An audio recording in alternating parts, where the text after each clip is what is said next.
That's a good one. That's a good one. Oh, God, it's a toad, son. It's a toad, dude. Yeah. I wake up to a little bit of drool on my pillow, feel like it's going to be a bad day. What is going on, the OneCast fans? Welcome to Fishing Friday. Also, what is going to be episode 51. So we had some scheduling things come up. We had a guest lined up, and they had to pull out. So we were trying to figure out what to do for this week.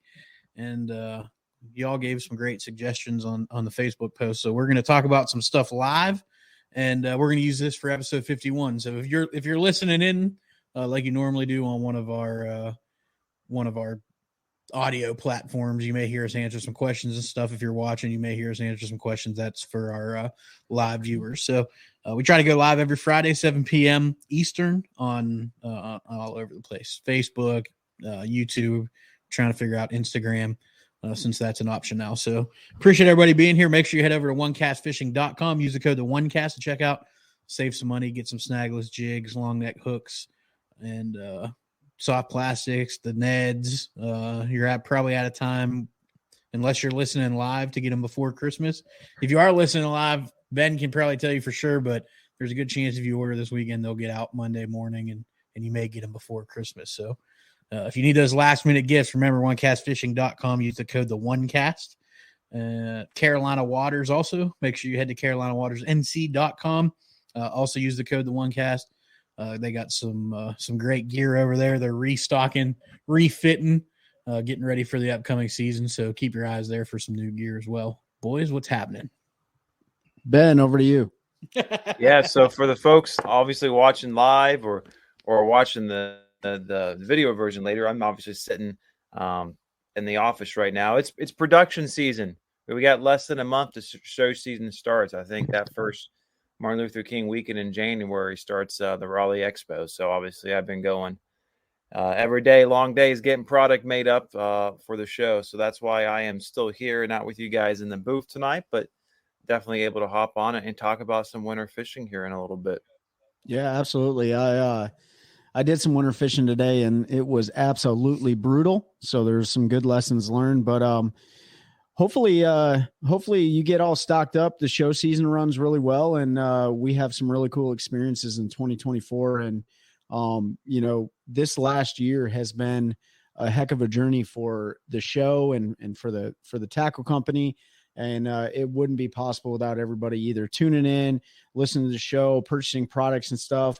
And one thing I want to mention is I'm not wearing one right now, but Ben has one on. So if you go to OneCastFishing.com, there's our apparel for the show is located on the website. You just go up to the top right corner. It says the OneCast. Click on that button. Check out the snapbacks and the shirts that we have. They're almost gone, so get them now so you can jam them down in the stockings and tell everyone Santa Claus sent them. And I appreciate the help and showing some support to the show. So I'm ready to dive into it though, man. Yeah. So we are up on Instagram on the OneCast page as well. It looks like those don't come through the comments there. So I have it pulled up on my phone. So if anybody's watching over there, welcome. Appreciate you jumping on to Instagram. I don't know how it's going to work. It's our first one doing it over there. Mm-hmm. That's exciting, but also exciting. The youngest ever qualify for the Bassmaster Classic. Was 17 years old, right? 17 years old, yep. Qualified through the Bassmaster Team Championship down there in Florida on the Harris Chain a couple weeks ago. What was do you remember his name? Last name is Jaworski. Aaron, I think. Aaron Jaworski. So him and his dad won that and then had to have a one-day fish off. So the old man and the son had to face off against each other for a one-day. Winner of that wins a berth to the Classic. and the young gun took out the old man. So wait a minute. Punched his ticket. What do you think that conversation was like at nighttime? It was like, Dad, let me win so I can go to the class. I thought about that. I know we talked about it the other day, and I was like, I don't know if that dad tried, but like now that I think about it, like if it was down to me and my old man, like knowing the years he doesn't have left, I'm probably going to back the pedal off a little bit. But that's me. Like some people are more competitive. They may not think that way. I'm still going to go out there and try, but yeah, I think they probably both fished hard, and whoever made it, like either way, it's a proud moment for that heck family. Yeah. I mean, you get to punch your ticket, whether you're the dad or the son there. and go fish it. It's pretty awesome. So it's a cool way to get to the Classic. I think we've talked about it before, but like obviously you can get through the Classic through the elites. You can get through the Classic fishing an entire division, which is 3 tournaments, Bassmaster Open Series. And if you win one of those and you fish the other 2, you punch a ticket to the Classic. And then the team championship, which is really neat format. And like Pete said, you have a fish off Steve, at the end of it. And the winner of that fish off goes to the Classic. Yep. So it's a pretty cool deal. Yeah, there's still ways for the everyday angler to get there. So did you say Nation too? Bass Nation, I didn't say Bass it, but yeah, Nation, Bass Nation. Yep. I think that's 3 spots. Don't they give the Bass Nation? Is it 2? Oh no, that's the invite to the elites now. So yeah, just winner. College guys. College, college is a path and there. To the high school? No. The 2 high school winners, did they get to compete? No, they do not. No, it's just college. I'm curious because I thought there was like an 18 age limit for the elites and classics and stuff because of insurance reasons and stuff, which that can't be the case if they're going to let him go, or maybe he turns 18 before the classic. That just popped in my head. I remember reading somewhere, there was an age limit there, because I know, like at 17, I think it's 17, like BFLs and stuff, you have to have somebody run the boat for you, kind of like in high school. Like you have to have a boat captain. So it'll be interesting to see if there's any. Oh, there we go, Pat. I'm going to butcher your name, Pat. He said he turns 18 in January, February. So that is null point. I appreciate you answering that, bud. It's like, hey, you can on Instagram. You can join the Army at 17, but you you can't fish in the Classic. Other news: MLF changed BPT again. We're not going to waste a bunch of time on that because it'll probably be different again next week. The only thing, what did you say yesterday? 80, 65, and 50. That's the way that consistent is inconsistency. Boom, boom, boom. Right. Yep. But we want to talk about some winter fishing. So we put up there, if you're not part of our community on Facebook, make sure you jump over there. It's the OneCast community. If you search that, I think if you just type in the OneCast, it'll pull it up. Request to join over there. We put a thing out there saying, what do you all want us to talk about on Fishing Friday? And there were a bunch of different questions, lots of good stuff, but there was quite a few around winter fishing and baits and things like that. So we decided to talk a little bit about winter fishing. Again, for those of you listening live, appreciate you being here. If you didn't have a chance and you're listening, this is episode 51. Episode 52 is a special guest. So you've already leaked it too. I mean, if you're in our group, I leaked it. I'm not going to say it here. So make sure you join the group on Facebook and you can find out who that is. I will say he's in the Bass Fishing Hall of Fame. So if you have questions for a Hall of Famer, head over to the Facebook group, find that, ask the questions. We'll pick a couple of those to ask him next week. But so we decided to talk winter fishing. Trey went out today and got whooped. Happens a lot.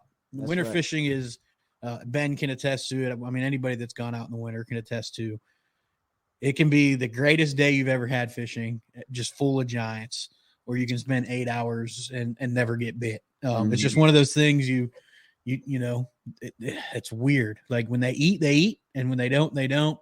I know for me, and I know we're going to talk about baits, but you get a lot of lookers, it seems like, this time of year. Yes, you do. Yeah. Ben, were you going to say something, bud? Yeah, I mean, this time of year, it's miserable probably for the fish because it's cold, and it's miserable for us as anglers out there. We're not fortunate enough to be down in Florida, and even those Florida cold fronts get kind of chilly down there, even though it's when you're used to 70 and it's 50, it gets a little cold. But it's miserable for it can be. The worst things, your hands get cold and trying to reel and cast when your hands are cold. That's what I hate the most about winter fishing. But it's one of those that when I go out, I never expect to catch large numbers of fish, but if I catch them, I expect to get some better quality. Is typically that's right. Kind of the way I'm looking for it. Steve says he's going to fish that Jordan tourney tomorrow. Good luck, Steve. It's probably the worst conditions possible for Jordan Lake in the winter. Cold, rising water, and extremely muddy. Yeah. And I've never really figured out how to get them to eat when those conditions present themselves, but hopefully you can. I know, was it the last one? One of these last couple you finished second in. So yeah, hopefully you can get out there and whack some. What's going on, Rodney? Yeah, last week they dropped 34 pounds. Yeah, 34 pounds. 34 pounds for the win on Jordan. The one thing I think setting up tomorrow is you got that front coming in Sunday. That's right. So there's a chance that could get them working a little bit, get them a little bit hungry, and hopefully for whoever heads out there to Jordan Lake in North Carolina tomorrow and jumps in that tournament, hopefully they're chewing halfway decent. So, y'all talking winter fishing? I'm fishing my first ever tournament. It's a BFL as a co on Norman last weekend in February. Yeah, Jonathan, what's going on, Chelsea? I don't have a lot to say about spotted bass in the winter. They're kind of like smallmouth. Everybody I know that fishes Norman and stuff a lot, they're like when the water hits 50, those fish push up shallow and get to chewing. So I don't know what that's going to be. I'm not going to claim to be a spot. I don't fish for them very often, but it could be a heck of a time come February. Especially we get a little bit of warm weather. Steve's going to fish that one too. Cool, but winter. So. Winter, I probably do more graphing and more just riding around in the winter than I actually do fishing. So I'll hit a few areas. Usually, I'll throw on some riprap and stuff, but I don't usually go out with the intent to do a bunch of fishing this time of year. So we're going to talk about our favorite baits in the winter, and I've had some great days on the water in the winter. But I want to talk electronics real quick, and it's a great time to get to know them, I hear a lot of people this time of year complain and start thinking they're having issues because their returns aren't good and all this. You've got to go in and you've got to change your frequencies. You cannot run at these high frequencies that we run in warmer water as the water gets colder and expect to get good returns. So I run Hummingbird for my side imaging, and mega imaging is a big thing. You're over 1.2 megahertz. So you get really clear, but as soon as that water gets below 60 degrees, it goes to crap. So from 60 to 50, I'll drop down to 800. As soon as it gets below 50, I drop to 400 and still get great return. So you got to think about that as water cools down, sonar pings slow. So that high speed pinging starts to walk on itself. You just don't get as good return. So, and you can you change them with Lowrance? I know with Garmin and with Humminbird you can. Yeah, I'm not as familiar. So with Lowrance, you can change that. You got to jump in there and change those frequencies, and that'll help you get better pictures in the wintertime. Is that running the big motor or trolling motor?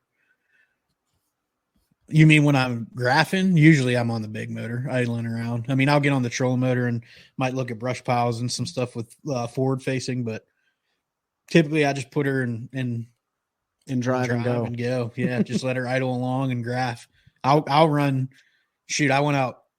We had a day last December. It was like almost hit 70 degrees, and I went out to Jordan, and I think I graphed from Pose, which is on the lower end of the river, all the way past 64 Bridge and never got on plane. I just idled the whole way. It took like 6 hours. But I was just idling. I was looking for brush piles. I was looking at those channel swings and all that kind of stuff. And it's also warmer when you're not going down the lake. That's yeah. When you're not running 55, 60 miles an hour, when it's 40 degrees, it's a little bit nicer. So I think we should talk about before we get into baits, kind of like I think there's like two periods of winter fishing. There's almost from now until probably like late February around here. Right. And that's when, you're really going out deep looking for those, offshore brush piles, those channel swings, those, rock piles, etc. But as we start getting the late winter, that's also a time that I may, if we get a warm rain or we've got 3 or 4 sunny, like 65, 70 degrees in the row, like I may just start on the bank with like a flat sided crankbait. That's right. Those like 45-degree angle or steeper banks. And so it's kind of seasonal in that regard, but that's just because they want to start making that transition eventually. We won't be there for a couple of months, but you can in late February, even during the spawn, you can still go catch them out, certain ones in brush piles and all, but they start getting a little more active. Yeah. A couple of months from now. Yeah. I think it's, so winter fishing or winter is relative. Obviously we're in North Carolina. you know, for you, you guys that are in the deep north, I guess that's the deep north and deep south. It's very different, right? The northern waters are completely different. The southern waters are completely different. The central waters are different. But you're ice fishing in the north. Yeah, you're ice fishing in the north. So you have the best fishing. But the one thing that stays the same are bass are cold-blooded, right? So their body temperatures regulate with water temperature. And so understanding like the anatomy of a bass, the colder they are, the more lethargic they are, right? The slower their metabolism is when the water is colder. And that in itself is going to, depending on the body of water you're on, and this is really why you got to just have time on the water.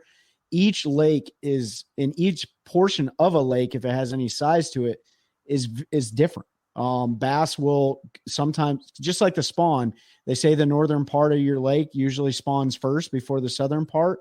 And that's true in the wintertime too. Like those bass behave differently. So if you spend 1 week in the winter, December, January timeframe here in North Carolina, each one of those days in that week is going to be very different. And you're going to identify a bite window, and that's not going to be like you would see in the summertime. Like you may see a bass feed once over a 2-day period versus 4, 5, 6 times during the summertime, right? So just understanding the bass is very important, and then understanding where you're located.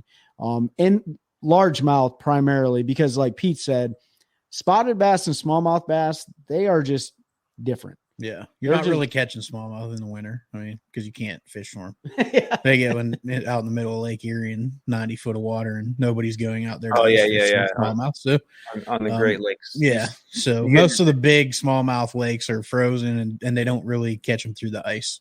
But if you're on the Tennessee River system for them, White River, that's when a lot of times you're using drop shots in 60, 70, 80 foot of water. Yeah. Even some of the lakes around here that have spots.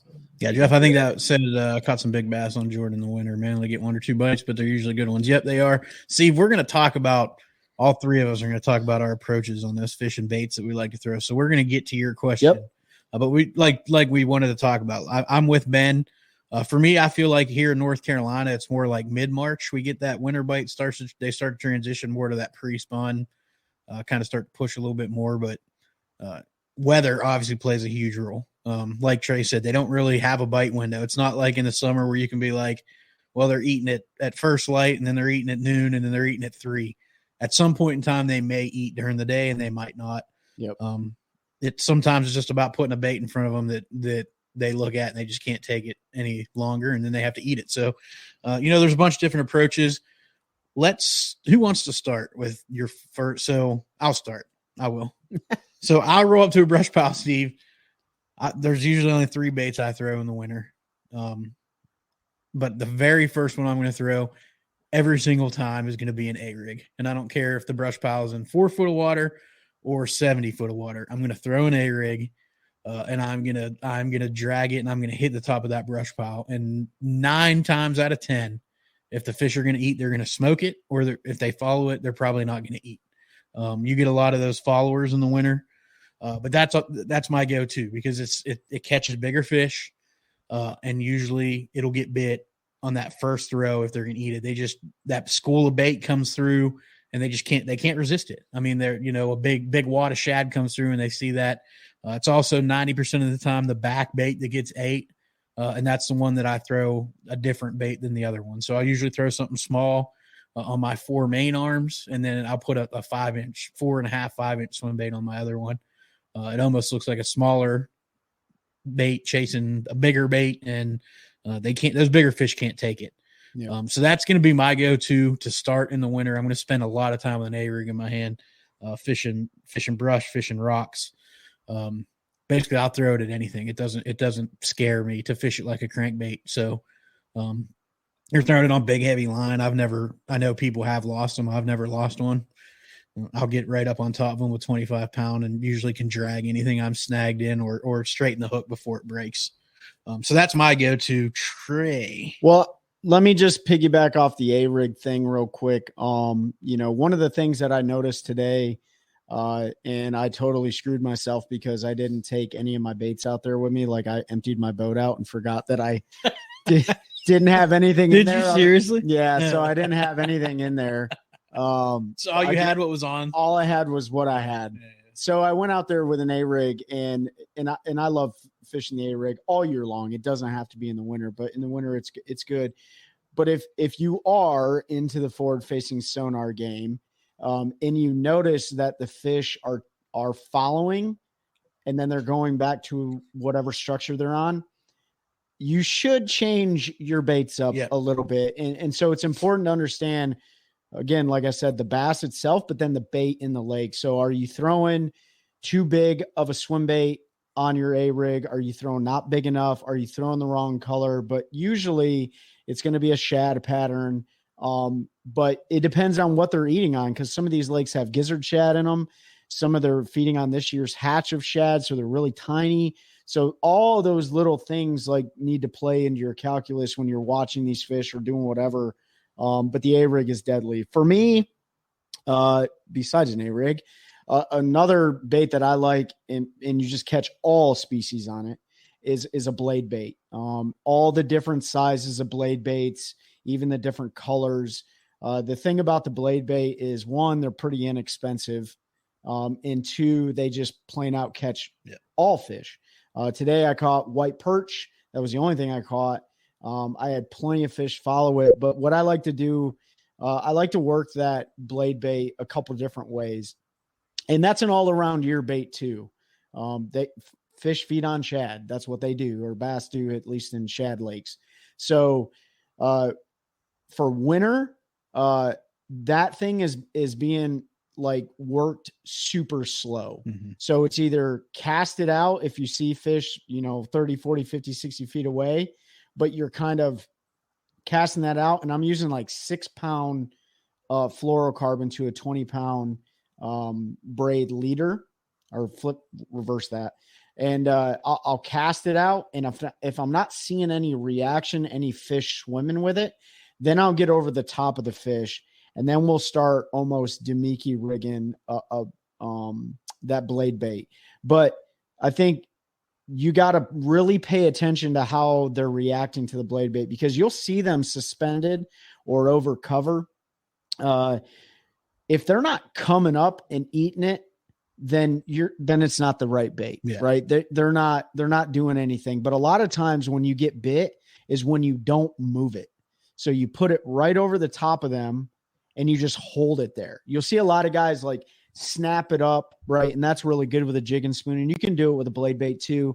But a lot of times where I get bit on that thing, and that's how I got bit today, was I didn't even move it. Just the natural movement of the blade bait itself in the water is enough to make those lethargic fish, sometimes if they're going to eat, come out. And then another great way to check to see if you're throwing the right size bait, get under a bait ball and try to snag some of those shad. And it's really hard to do, but if you can snag one of those shad, you can identify, am I throwing the right size? So blade baits are really deadly all year long. My buddy Will Hartman put me onto those years ago on Sharon Harris. That's like the only thing he throws, and he works it just like a lipless crankbait, or he drags it just like a jig. I don't know how he hasn't lost 5 million of them. But it's a good technique in the winter. Yeah. Yep. That's one of the baits I usually keep tied on. Ben. Yeah. When it comes to wintertime fishing, there's a lot of techniques that work extremely well. And so we're obviously just picking out a couple that are our favorites. I think we can agree a lot of times the fish, in the wintertime, that they kind of set up more or less in two ways. And I say that, we all know fish will do crazy things on some days, and you're just like, why are they doing what they're doing? But a lot of times in the wintertime, those fish will either set up suspended somewhere in the water column, and that's where your blade baits, your spoons, your jerk baits, even Alabama rigs work really well. Or if they're around cover, brush piles, rock piles, a lot of times they'll be right on the bottom. And even with forward-facing sonar, you won't be able to really pick them out a lot of times because their bellies are on the bottom. They just don't want to move a whole lot. And so you got to get that bait real close. So I like dragging on the bottom. Obviously I'm a jig fisherman. So one of my, favorite ways to catch them in the wintertime is with a jig, typically a football jig. I have one laying here, so if you happen to be watching the video, I'll show it. But this is one of standard or snagless versions. But I actually cut it, spider cut it, finesse cut it there. So I'm using the same style, weight jig, 3/8 ounce, half ounce, depending on depth. But I'll just, by cutting the skirt that way, it thins it out, and then I'll use a plastic that doesn't have a lot of movement, more compact plastics. It actually thicker plastic, so there's less movement, so it's more realistic in that cold water. And I'll just drag it along and let it sit there sometimes 30, 40 seconds without moving it if I think I'm in the strike zone. And a lot of times you feel that bite, and it's a big one there. So it's a great way to pick up especially your bigger fish a lot of times in the wintertime when they're on the bottom. But you'll still pick up, obviously, your normal fish here and there. I've had some great days on a jig out there in January and February, and it's hard to beat. And the great thing about it, as the fish start to transition more and more shallow, you change your colors and you go to a more crawdad version as they're moving up, feeding up. And so, it allows you to be very versatile. You can work it from the bank, obviously, already out to 20, 25, 30 foot, even heavier, depending on what size jig you get. So, an excellent technique there. It's an excellent way to catch a lot of big bites if you're just fishing with it in the summer and in the wintertime. Well, I also think, and we've talked about it before, but just real quick, go ahead. What's going on, Zach? Dallas, Merry Christmas to you as well. Andrew, happy Friday, man. Thanks for jumping in. I do want to say Kieran put something on Instagram. Kieran, if you guys haven't heard, he's a local kid, fishes the high school BSS, has won a bunch of them tournaments. He's a heck of an angler, but he said he's been catching a bunch of 5+ pounders on Harris on a little crappy jig, 2-inch swim bait in the brush. So don't be afraid to crappy fish a brush pile, and you never know what you're going to end up with. Well, that's true. And that brings me up. I know we each had two to pick about, and I don't know which order we're going to go in. But Kieran brings up a good point with that little bait in the brush there. And I see Steve, he commented in the brush piles, are we drop shotting or sinking a jig? Typically I do sink that jig first in there. But I don't do a lot of drop shotting. When I want that really small profile and a brush pile and offshore, I'm using a little Ned. And when it's calm out, and you can be patient, you can use an 1/8 ounce Ned in 20, 25 foot of water. You just have to watch it fall down on live scope. But I had one of my best days ever out there, just throwing a little bitty Ned, and it was the baby goat, I think. The little baby goat junior, whatever Z-Man has, that little goat. Yeah. And the little craw, and you just bring it through all types of laydowns and brush piles and that. If they don't want a bigger profile bait, it's hard with that Ned, especially a weedless version, that it comes right through, and that's usually my second. If I don't get bit on the jig and a brush pile, I'll probably throw a Ned in there in the wintertime first. Yeah, I think it's a misconception that, everyone, it's you need to downsize your baits in the wintertime, but that doesn't mean that they won't bite a jig. And you talked about the snagless jig. I remember last year pulling up on brush on Sharon Harris, and a buddy of mine, we had the noses of our boat pointed at the same exact brush pile, and he was using a 1/2 ounce green pumpkin jig, like 49-degree water, super cold, and caught a 6-pounder and a 4-pounder back to back cast. So it was right place, right time, and bass. That's why jigs and bigger baits in the summertime typically pick up your bigger fish. It's the same concept in the wintertime. They don't want to exert a lot of energy eating a bunch of tiny shad. If they see, and you're in their bite window, they see a big crawdad, bluegill, whatever pattern come across their face really slow, it's an easy meal for them, and they're going to eat it. Hopefully they eat it, right? So there's a lot of, every angler has their superstitions and stuff. My biggest winter fish have been off an A-rig in an 11-inch glide bait. Yeah, big baits. Yeah, right. Like a big glide is just a natural movement. You can fish it super slow, And like you said, when it comes over the top of that brush pile and it glides to one way and it's just kind of out there floating, it's moving slow enough where they say, "Yep, I can swim up there and eat that." And a lot of times they do. So if you're trying to get into big baits, this is a great time of year to throw a big glide bait. You're going to fish it slow. Not going to chop it. You're not going to burn it. You're just going to let it do its thing. But it's a really good time of year to get out there and throw those. Yep. Yeah, I mean, Nick, my biggest winter fish, but that doesn't count, Nick. April's not a winter fish, bro. No, that's definitely not. But my PB game came a few years ago in Sharon Harris in February. Yep. I was throwing a jig on standing timber, like 25 foot, and hit it on the fall, So you find yourself, Zach, dead sticking a lot in these colder temps. Absolutely. Yeah, Zach, with the big glides and stuff, yeah, I dead stick a lot this time of year. I'll glide it and then just let it sit. Especially if you get like a slow sink or something. And even an A-rig, like you're not burning the A-rig through the water. Like no, you're trying to match how the bait fisher. As possible. And if you can get an A-rig down on the bottom and to where you're not getting hung up and you can just time it perfectly, like you'll feel like you get a snag. Well, today I got a snag. But a lot of times you feel like you're snagged and it's a giant that's down there that grabbed either that bottom one or that last one on that A-rig. So, and some of them this time of year will just freight train an A-rig and try to rip the rod out of your hands. It's really weird the way they'll eat that bait. But yeah, Zach, dead sticking those big baits, man. I can't tell how many times I've done that and had it sitting there, and then you go to move it again, and there's just weight there, and it's a fish.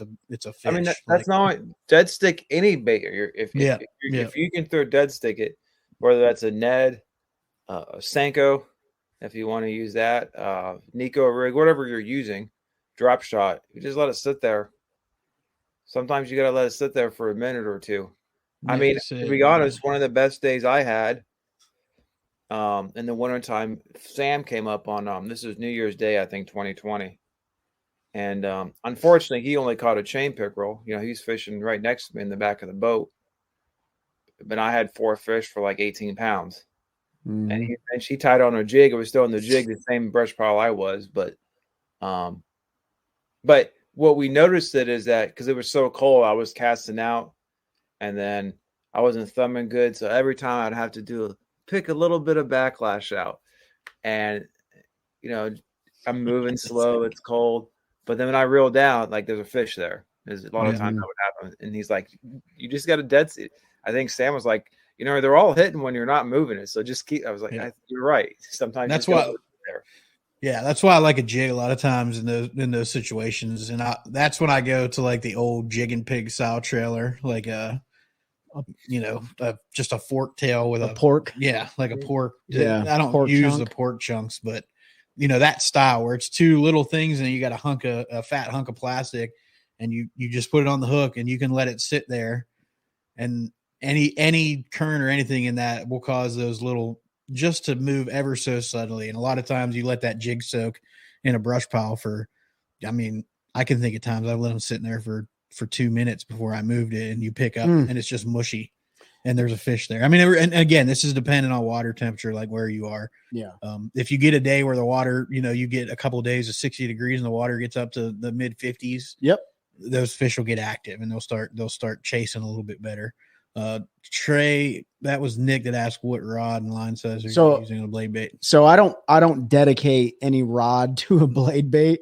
It's not one that I have tied on all the time, but what I have it typically tied on so I can vertically use it is a cash-in. I think it's a 7.2, whatever one I use for the wacky worm. I think it's a 7.2 medium heavy spinning rod. Yep, and I'm using Cortland 20-pound yellow braid. It's literally the same setup that I use for wacky rigging in the spawn. Or when I'm dock fishing, but I'll drop line size down to about 6 or 8 pound test versus like 10 or 12. So yeah, and that just allows me to like vertically fish it. I mean, I'll throw it on a bait caster too, but typically I'll throw it on a spinning rod just because it's a little bit easier in the wintertime. And then whatever works for you. I mean, a lot of guys will throw it on straight fluoro. A lot of guys, I wouldn't recommend throwing it on straight braid, but that's just my opinion. So yeah, that's what I use, man. Yeah, I throw them on a bait caster, but I throw them on 7.3 medium heavy fast cash and worm jig rod, 12-pound fluoro straight. Yeah, tip is everything with those, or the rod means a lot. So like if you find yourself hooking up and losing a lot of fish, because you do on a blade bait, those hooks are so small and stuff like that. But if you find yourself like overpowering the fish, and in the wintertime, their mouths are like rock solid, so hook penetration is really difficult depending on what bait you're using. So if you find yourself losing a lot of fish, you may need to switch your rod up to something either a little bit more sensitive or a little bit more stiff. It just depends on the situation. Yep. They their mouths definitely get harder winter, spring, and then with water temperatures warm up. That's why you see a lot of fish in the summer get their mouths tore up real bad, because guys are jacking them and they're just not as tough. The fish. I mean, I think everybody on here, or hopefully everybody on here is experienced anglers, but I hope you're all new anglers. Yeah. If you're not, like, the fish, when you catch a fish, especially a bass, it'll tell you a story. From the color of their bellies to the color of their upper lips, look down their gullet to see what they're eating. If they're high stressed out, they'll start turning red on their fins and stuff. Yeah.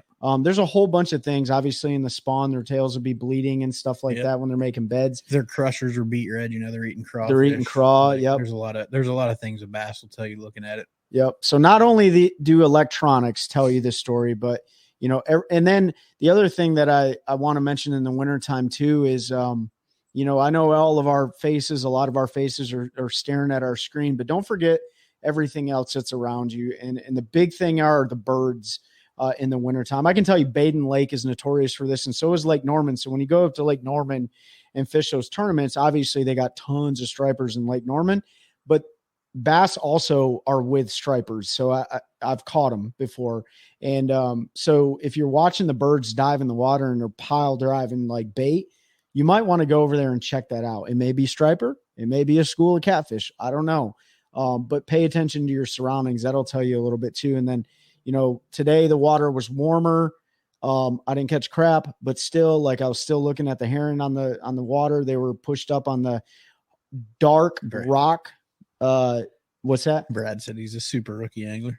Yeah. Okay. But yeah, just pay attention to your surrounding, man. That'll tell you a story as well. Another question. Terry Jones, hopefully you're still on here. Best baits December and January.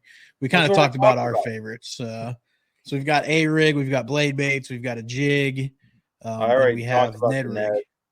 So jerk bait's a good one too. Jerk baits can be good, but like I said at the beginning, I have basically 3 baits tied on, and it's an A rig, a blade bait, and a jig. Those are kind of my 3 go-to winter baits. I can cover about everything with that.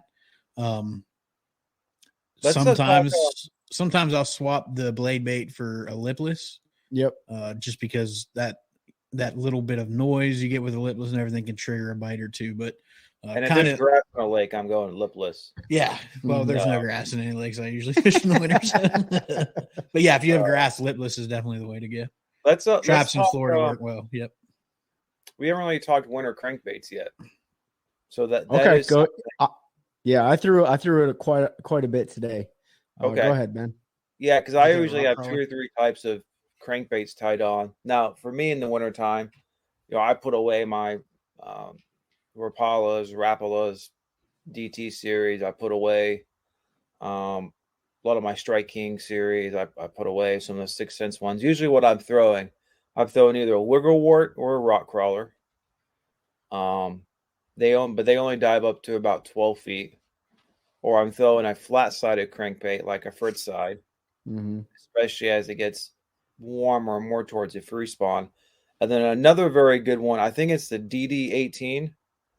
I think it's the River to Sea. It's the one that Tactical Bassman put together a few years ago. And it'll get you down about 18 foot. So, in the wintertime, sometimes we can't get our crankbaits down. The ones that are kind of designed for winter fishing.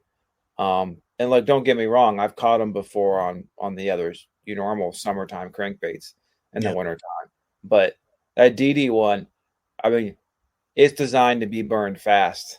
And you almost, even though it's super, super cold out, below 53 degrees, like you're just burning that thing as fast as you can, just hitting it off stuff down there. So you'll lose a couple, but that's a pretty effective one too to get their reaction strike. Because some days they just want, and I have seen it firsthand, some days they actually want to chase stuff in the wintertime. And, and it might be weird as we talk about it. They obviously don't, they're cold-blooded, they're lethargic, they don't eat as much. But maybe some days they realize they haven't eaten in 3 days and they want something. And for whatever reason, I've seen them chase stuff all day. Whereas the day before you had to put it in front of their mouth for a minute before they'd eat. So, but I just wanted to touch on the crankbaits because that's something I do always have tied on in the wintertime. Just, depending on conditions and lake, but I always probably have 2 or 3 tied on. Yeah. Zach, I'll text you the ones that I use because I can't remember who makes them, but I think I went through for everybody that's listening to this episode 51. One of our listeners, Zach, who's Cash and Rod's employee and a good friend of the show, asked what our favorite split ring pliers on. Highly displeased with the ones I've got. I probably went through 30 different pairs of split ring pliers last year because I was the same way. I couldn't find one I like, and I finally found one I like, and I'll send it to you. And they're like $7 on Amazon or something. They're cheap, but they do a really good job. They're made in Texas. I'll text the link to you, or I'll post it in the chat or something so everybody can see it. But honestly, I use the KVD ones. I'll hit them a little bit with WD-40 at the beginning of the year, and they seem to work for me. If those are the ones you have and you're displeased with them, like hopefully the ones that Pete posts are a little bit better. But I've had those ones for like 6 years. And they haven't failed me yet, but they work for me. I'll put these are the ones I'll attest to them because you all know how many thousands of split rings I put on bladed jigs. Yeah, these came out of Walmart little jewelry box, a little Walmart special, and they've done so thousands of them. So if you need a pair right away, if you go like the jewelry section of Walmart, they usually have in there, for craft and all, and I put thousands together, so they work. I don't know how well they'll hold up. If I was gonna take anyone's word for split rings, it'd be yours, Ben, because you have a lot more experience putting them on than I do. Going back to the crankbait thing, there's a couple crankbaits that I'll have tied on. I don't deep crank in the wintertime, and I'm probably doing myself a disservice. I can tell for those of you who like to crankbait fish and you're like, man, I can't get my crankbait down to 18, 20 foot. There's a couple different things you can do. One, you need to figure out what type of line you're using. If you're using like 15-pound test, you probably need to drop down to like 10. You need to make sure that you're throwing it on the right rod. I throw mine on a deep cranking rod. If I'm deep cranking, a Cashin 7.6 deep cranking rod. And I'll use, 10, sometimes 12, sometimes 8 pound fluorocarbon, just depends on what I'm doing. And then you can also add lead stickers to the bottom of your crankbait or on the bill, however you want to do it. And you can get your crankbait, and you can play with your hooks too, upsize your hooks or change different brands of hooks, and you can get your crankbait deeper there too. So lead wire on the hooks, if you don't have the stickers, works really well too. So you all used any of the suspending crankbaits? So I think they've got some Rapala like shad wraps that suspend. So I'll throw shad wraps a lot. I don't crank much in the winter because, like I said, I feel like I can do everything with an A rig that I can do with a crankbait for the most part. If you're not scared, but when I do, I like to throw a shad wrap. I usually throw it on a spinning rod because they're super light and they're tough to throw, but they do suspend, which is kind of nice. So you can get them down to like a brush pile or something like that. You can tick it and then you can just stop it. And a lot of times it'll sit there, and just it being there will make them eat it because they're annoyed that it's sitting on top of their brush pile. There's actually so the two that I'll have tied on. So I don't have any of the original wiggle warts. I have like the aftermarket Storm ones that aren't true wiggle warts, but they do work. Oh, yeah. You just need to change the hooks on them because the hooks are absolutely garbage out of the package. So those are a good one, and it's really, really hard. And I will throw the DTs, especially in February. So like December and January, not so much, but like, you know, a balsa wood crankbait has a different movement in the water than a traditional, like, well, I guess that is a traditional crankbait technically. Chelsea. I was just going to mention that, but go ahead. Yeah. So the DT series, I'll still throw those. And then Fritz sides are really, really hard to beat. And you already mentioned that, Ben, but especially in the pre-spawn in February, when the fish they move up, depending on the weather, like Pete said, it's really, really hard to beat that crankbait. So I was throwing one today. I think it was a Fritz side 9. Oh, a Fritz side 9.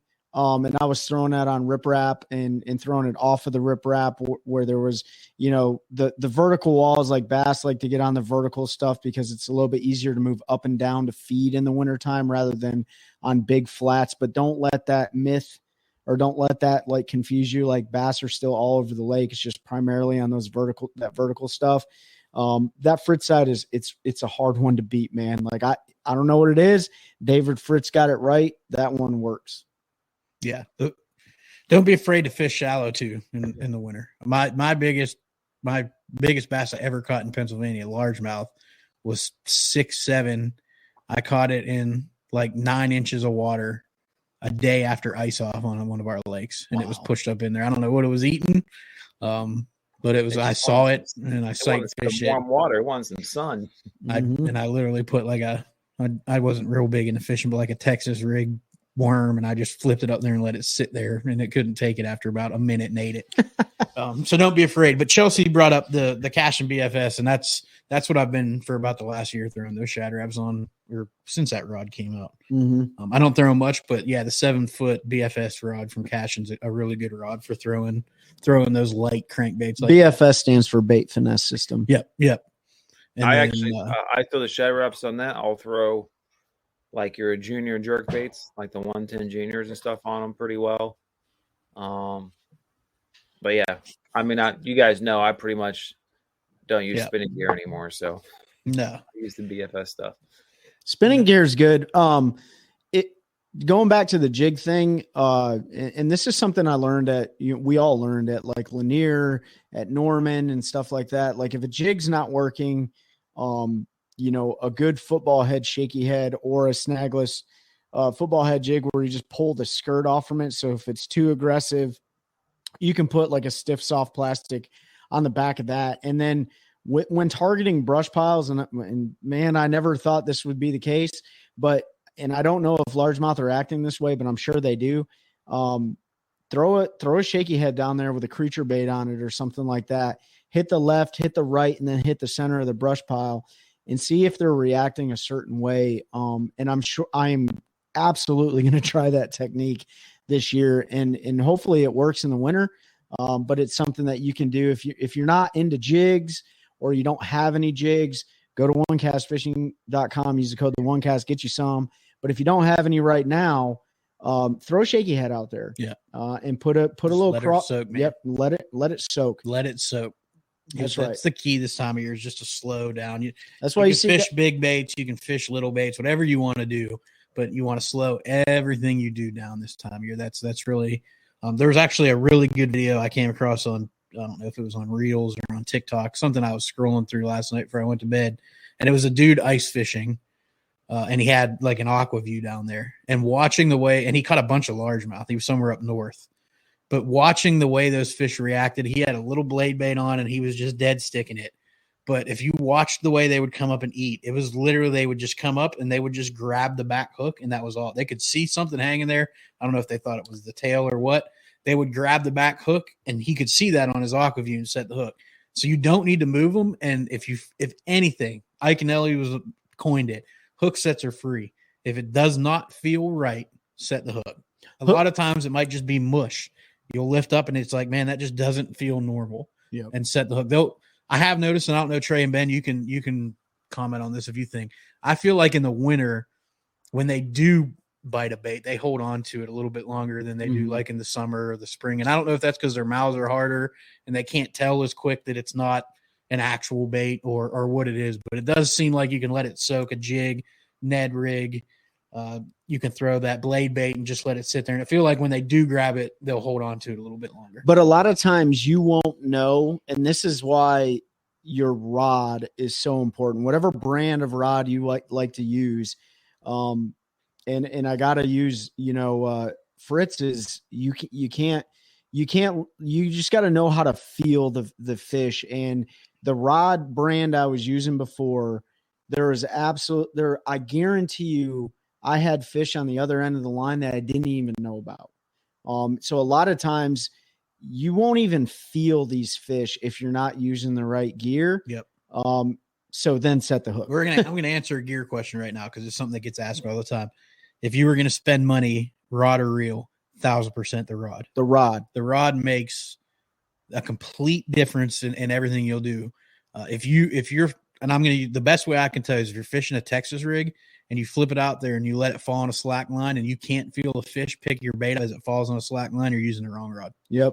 Well, Pete can attest to this. Ben, you can too. You guys know my setup. I have all casting rods. I have other brands, but I have all casting rods in the boat.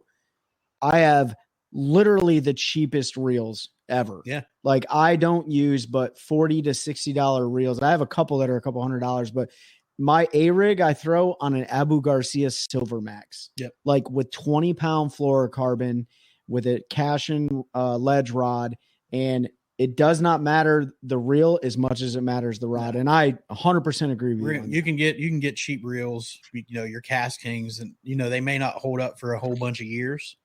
But if you're looking at one way to spend your money, and whether it's going to be a rod or a reel, 100% spend your money on a rod. Mm-hmm. It'll make a huge difference in the amount of fish that you catch. Also, spend the leftover money on line. Yes. Good line makes a huge difference. And then the reel, I mean, I'll go out there with any reel. I've been blessed with some opportunities to get some really nice reels at discounts and stuff, so I do use some nicer reels. But I'd be right there with Trey. I don't know how many Black Maxes and Silver Maxes. I still use them. They were great reels. I still have some like backups that I keep in the boat just in case something happens, and they work great. But you cannot. I was like most people when they start a rod, everything was medium, heavy, fast, or whatever. Like that's all you need. And then I started to learn, and then when I finally got my first high quality like rod, I was like, I don't know, I could never not use a good rod now. It makes such a difference in the way you're able to fish. So speaking of gear, Brad, I don't know if you're still here or not. Maybe you can let the folks know, but if you haven't got your Carolina Waters gear yet, Christmas, it's a week away now, folks. A week and 2 days. So 3 days. Is it on Monday this year? Yeah, Monday. Yeah. So yeah, you're going to want to get that stuff ordered. And I do believe if you order this weekend, they'll probably get it out to you, and there's a good chance you'll have it before Christmas. So head to CarolinaWatersNC.com. Use the code TheOneCast, all one word. You'll save 20% off your order. They got awesome hats. They've got performance wear. They've got just had a restock on their T-shirts, which are super comfortable. Probably one of my favorite T-shirts to wear just because they're so comfortable. And there's some other stuff coming. So hoodies will be coming here pretty soon. That took a little longer from their supplier to get those, but they'll be coming up here in the not too distant future. They look really good. So make sure you check them out. CarolinaWatersNC.com. Use the code TheOneCast. Save 20% off your order. My kids got a couple beanies that I'm jamming, or that Santa's jamming in the stockings from Carolina Waters. So they got all sorts of gear to keep. Brad says that's keep correct. So yeah, get your gear this week, folks, so they can get out to you. Don't forget my birthday's 2 weeks after Christmas. Who said that? So whoever that is, you're on my Facebook, so it comes up as Facebook user. So I got to swap back and forth. Sounds like they really need to get stocked up. My birthday is next Thursday. Is it really? Yeah, December 21st. Man, so do you get screwed with Christmas, or do you is it double awesome? Yeah, so that's a great question, and that's what everybody asks. I probably, in appearance, it looked like I got shafted growing up, right? Like I've never had a birthday party. Like I never had a birthday party with friends or anything, just because it's too close to Christmas, right? Like families, everybody's got everything going on, which whatever. I mean, it doesn't really matter. But it was like I never got the quantity of stuff like that, like my sister would get or whatever. But I would always get like the big gift, right? Because birthday, Christmas, they combine them, new gun, new bow, like So, I mean, I guess it worked out in my favor. It's okay. It's not movie quality. Yeah. I mean, it's not about quantity, it's not about quantity, but yeah. So usually they like growing up, my parents combined Christmas and birthday into one pretty big, like awesome gift, growing up in the outdoors, it was guns, it was bows, it was all that kind of stuff to get out there and hunt. So now it's just like, whatever, you get used to it after. We got a lot of birthdays this year. You got your birthday coming up. I think your wife's is coming up too. No, hers is in October. Oh, was it? Yeah. Mine is on the 5th of January. That's right. Yeah. So I always get screwed too, or shafted, because that's usually the first day back to work after the Christmas holiday season. You get to go back. I get to go right back to work. So yeah, we got birthdays. Ben, your birthday was earlier this year, wasn't it? Yeah, it's in October. Yep. So man, my wife's is in October. We got a lot of October birthdays, December birthdays, January birthdays. I knew yours was coming up. Yep. I was going to ask you tonight when it was, so I got to get you a birthday. David's is January 7th. Yeah. Rodney's is January 12th. That's right. Winter birthdays are the way to go, man. And Rodney made a comment earlier. He talked about Zach's in October. Yeah, man, we got October and, and winter, January and December covered. Let me go back to Rodney's comment. He talked about slow rolling a spinnerbait with Colorado blades on the bottom. I'll tell you right now, a spinnerbait on Gaston, on Lake Gaston, on those vertical walls in the cold from October until probably February, March, is absolutely a clutch bait to catch big spotted bass, largemouth and stuff. So thanks, Rodney, for throwing that out there. Brad said somebody buy me a boat. Brad, if you head to Bass Pro and Cary, talk to their tracker marine manager, I'm sure he can get you. Oh, that's you, Bo. You can get yourself hooked up. Come on, mate.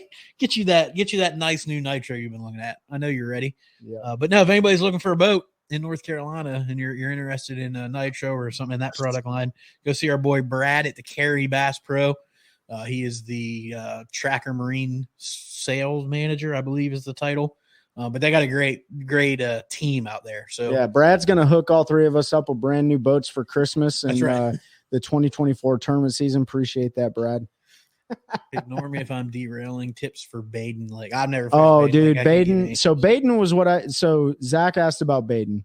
So Baden is a lake that I've done fairly well on in previous tournaments. I think I've like got third place like almost every time there. I don't know why, but Baden didn't catch big enough to get second or first. Yeah, that's right. I was the third or second. You needed loser. More weight. So Baden is a great cold water lake. It's a super deep lake. There's a lot of cool history. There was an airplane that crashed there before. But for Baden, man, it's a dock lake up in the northern part of the lake. And then the southern part has islands. And then like your typical, looks like Jordan Lake, if you've ever been on there and stuff. So, but Baden's a really good crankbait lake. There's a lot of striper in that lake as well. And that was the place I was saying, look out for the birds. So I fished. It's really good in February. I don't know how it is in December and January, but I watched, we went it's probably really good. 6.5 hours without a bite in February.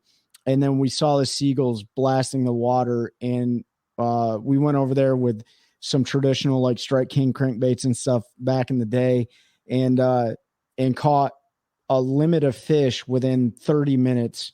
And it was luck. It was totally luck, but we were paying attention to our surroundings. So Baden's a good place to deep crank or to crankbait. In the springtime, it's a great place for frogging and buzz baits and stuff like that. It has a lot of shoreline grass and stuff. So if you get out there, you got docks. You can't go wrong with flipping a jig in there, a wacky worm, anything that you want to fish on docks. And then, believe it or not, I watched a guy win on a bladed jig, green pumpkin in the chocolate milk water. I never would have thought it, but he had like 18 pounds and one out of the back of somebody's boat. So it's a good lake, man. Hopefully you can get out there and crush some fish. Bladed jig. It's a good bait in that muddy water. I know you don't like throwing them, but no. And Ray Vaughn, Working Class Outdoors over on Instagram, said when it gets really cold, don't forget the A-rig at Baden. Yeah, man. Yeah, A-rig anywhere. A-rig anywhere. That's what everybody asks me. Best winter bait, A-rig. Just throw it. It catches fish. It's awesome. See you guys next Friday. Hopefully I'll have Harris Chain report for anyone that wants to hear about it. We definitely want to hear about it. Tight lines. Yep. All right, Andrew. Thanks for jumping on, man. We appreciate you. We should maybe we'll be live next Friday. Hopefully we will. It's right before Christmas. I'm leaving to go back to Pennsylvania for a week Saturday morning, but we should be able to do a live Fishing Friday and get with y'all before Christmas. Maybe we'll have Trey read the night before Christmas or something for But we appreciate everybody jumping on. We're coming up on an hour. If anybody has any questions, now is the time to ask, but we're going to start wrapping things up here. There was something else. We are going to do the giveaway here coming shortly. It's going to be after the first of the year. So be on the lookout for that. We got a bunch of goodies and stuff that have been donated kindly by a lot of different brands and partners and stuff. So be on the lookout for that. We'll make social media posts and that will be coming soon. And, we might have another partner coming on board that we're excited about. So once that officially happens, we'll make an announcement. Chelsea said the night before Fishmas. The night before Fishmas. Everything's fishuational. Yeah. Thanks, Rick, for the early birthday wish. New partner, hopefully coming after the new year. If you're not on our Facebook group, go join. We're letting you know who our guest that's coming on Wednesday is. If you have questions, we're going to pick a few. And that'll be our 52nd episode, which is really cool. So we have a Bass Fishing Hall of Famer is going to be our 1 year episode. So 52 weeks we've released an episode, which we did have 1 week where we released two. When we first started, our first two episodes released on the same week because we didn't know how to schedule and understand how to post episodes. So it didn't go how we planned. So 52 episodes will be a year. We're calling it 52 weeks. So our plan when we started a year ago was just to release an episode every week, and we've done it. We've done it, man. Yep. It's been awesome. It's been awesome to grow. We've met so many really cool people, and not just industry people, like just anglers like us. David. I don't know if we would have met David Fuchs. You're on here all the time. Nick, we obviously knew you already. I'm not here counting you, but no, David. I mean, we got a lot of fans on here. I can't go through. You've heard us talk to them. Andrew was on here earlier. Dave Mosier, like a lot of folks that we may not have ever met if it weren't for starting this stuff. Rodney's on here all the time. It's also been it's been pretty awesome today at the lake. I talked to a guy who was launching his kayak and gave him a sticker and our card and said, hey, if you're interested in hearing about fishing, local fishing, stuff like that, national fishing, like give us a shout. But the show has been awesome. Without your guys' support, it definitely couldn't have happened. And we just continue to spread the narrative and spread the word. We're all about education and information and stuff like that. So we want you guys to continue commenting. Let us know what your thoughts are on like topics of discussion and things like that, especially for Fishing Friday Lives.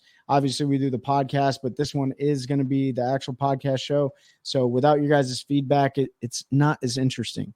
Yeah, we really enjoy everybody that jumps on here, everybody that interacts on our lives in the group. Not that we don't enjoy all our fans. Don't get me wrong.